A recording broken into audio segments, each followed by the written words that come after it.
But the problem is with all that water, and if you're basically draining the last drop, you're going to create a crisis, a structural crisis for the salt cavern.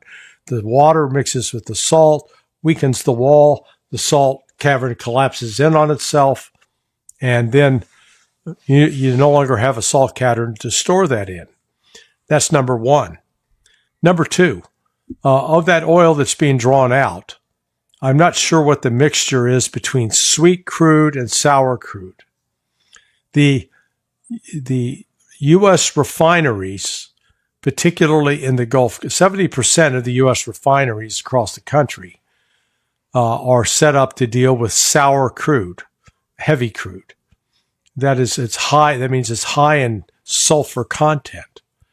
And these refineries, they're built to handle particular types of oil.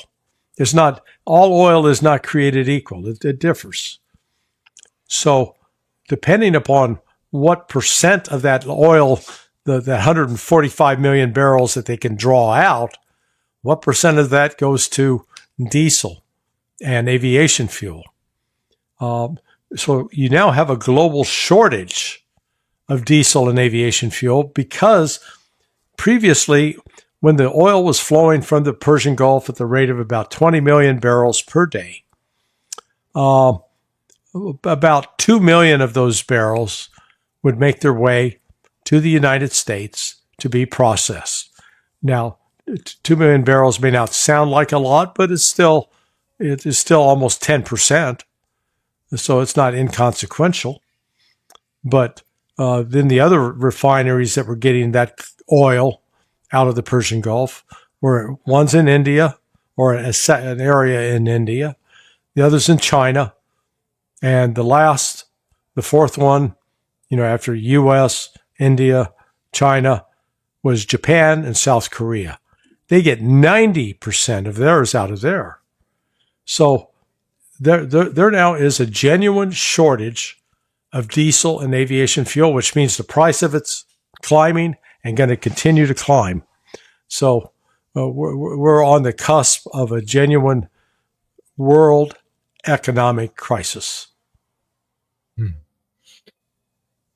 Yeah, that definitely seems like where things are going, yet the United States, Donald Trump, seems, as I've been saying for weeks now, whistling past this graveyard. This is what Iran is reporting. The Persian Gulf Strait Authority denies U.S. claims that the Strait of Hormuz is open, will not be reopened until conditions are accepted. And here's the numbers of what they are saying is occurring in terms of number of ships, but all of these ships are being approved of by Iran through their channel.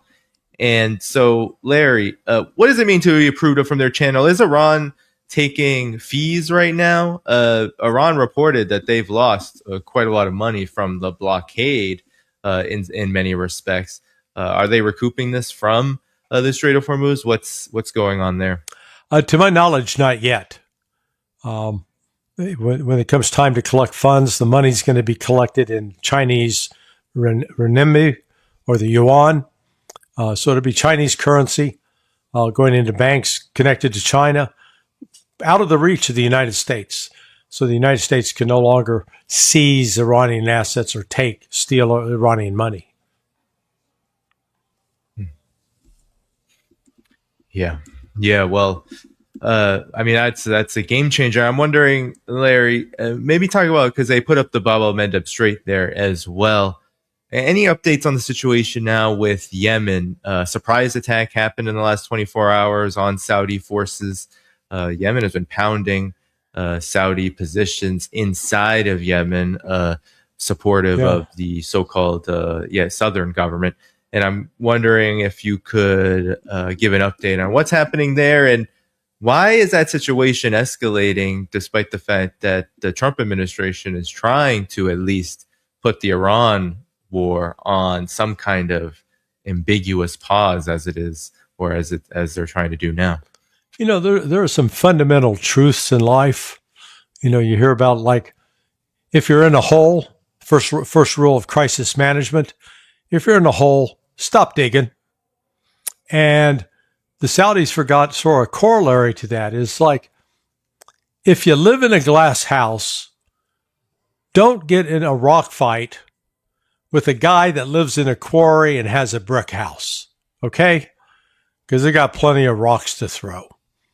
And that's the mistake that the Saudis have made in going after the Houthis. You know, the Saudi has a rich number of targets that are sensitive economically, and that if hit or destroyed, can make Saudi life very, very difficult. Really hurt the economy. But the Houthis, by contrast, they don't have a lot of infrastructure. So just dropping bombs on Houthi land isn't going to get you anywhere. So this is a case where the Saudis decided to pick a fight that they can't win. And like I said, if you're in a glass house, don't go throwing rocks. You're just setting yourself up. And where would you, how would you consider in terms of this regional war, Larry? How would you see this going if it continues on in this manner? Like what is the fate then of Saudi Arabia? The UAE, I saw reports from certain geopolitical analysts saying the UAE and Israel now are in some kind of now alliance, so to speak. We have the Middle East, the new pact in the Middle East between Turkey, Pakistan, as well as Saudi Arabia. What do you make of all this shuffling, and what does it portend for the regional situation as Iran, Yemen, and the various flashpoints begin to take shape in their outcomes?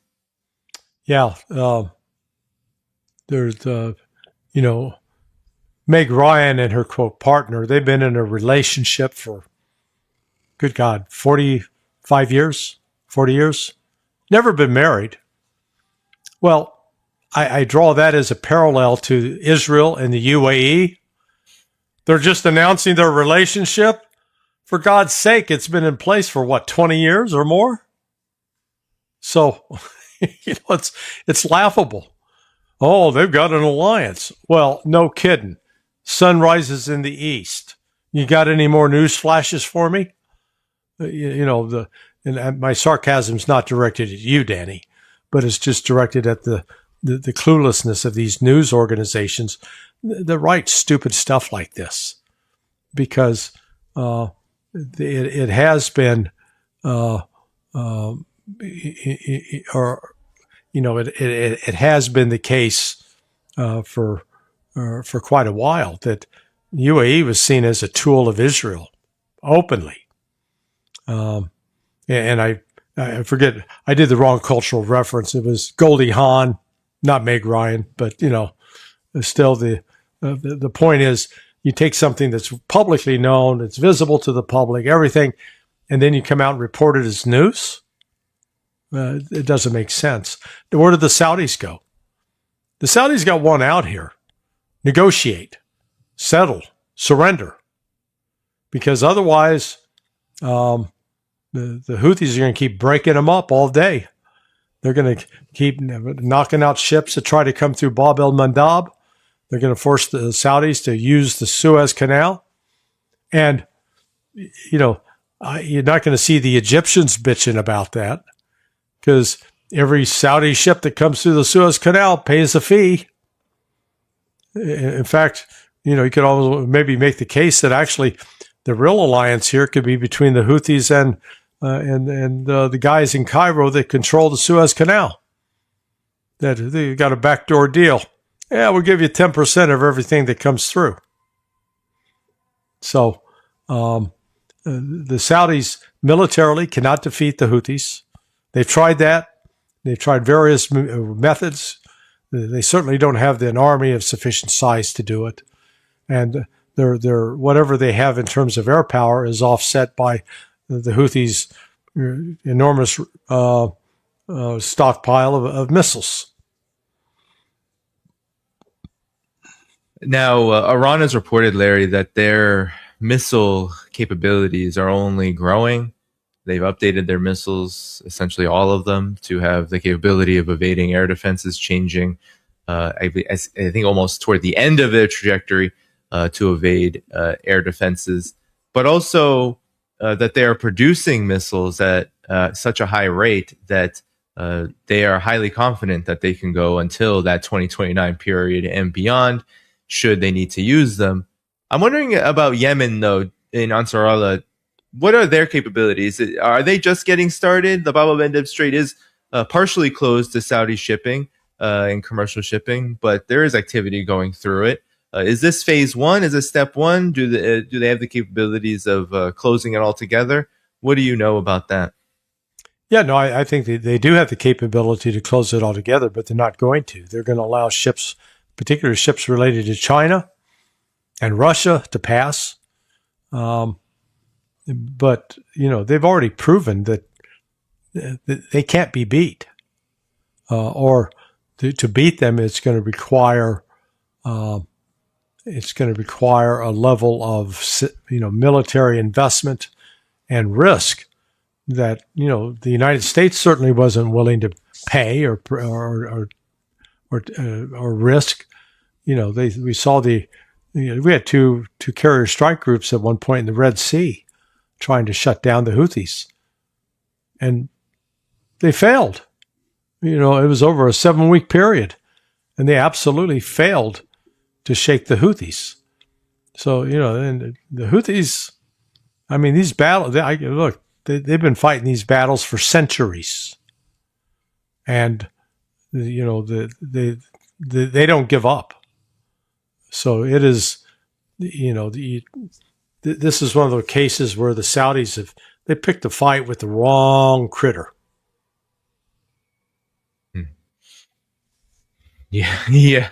Well, that's for sure. And now, I don't believe I've had you on since Saudi Arabia, Turkey, and Pakistan signed this defense pact, and I'm wondering your opinion on it. Some aren't taking it so seriously. Some are believing. Iran made statements to the effect that they view any kind of act of sovereign defense as a positive development. Others are questioning whether it's sovereign at all, given the very contradictory situations that all of these countries find themselves in. So what are your thoughts on it, and what kind of impact does it make on the regional situation, especially in regards to Iran and Yemen and the regional wars that have been, absolutely escalating? Well, I've come up with a name for it. It's the Middle East Treaty Organization. The shorthand for that is Me Too. So this is the Me Too movement. I would call it performance art. That's about, it's not going to, in any foreseeable future, convert itself into some sort of entity capable of acting militarily with any kind of force. Number one, the Saudis bring nothing to the table militarily. Saudis are useless. They've got a 250,000 man army, supposedly, but they can't even beat the damn Houthis. And they tried for 10, 12 years. So you've got that. You have the Turks, who have a large army, but they're not real good at projecting force, sending those troops outside of their country. And then you got Pakistan, which provides, at least in theory, a ballistic umbrella over Turkey and Saudi Arabia. Now, the fact that they signed it in Mecca, I think that's important.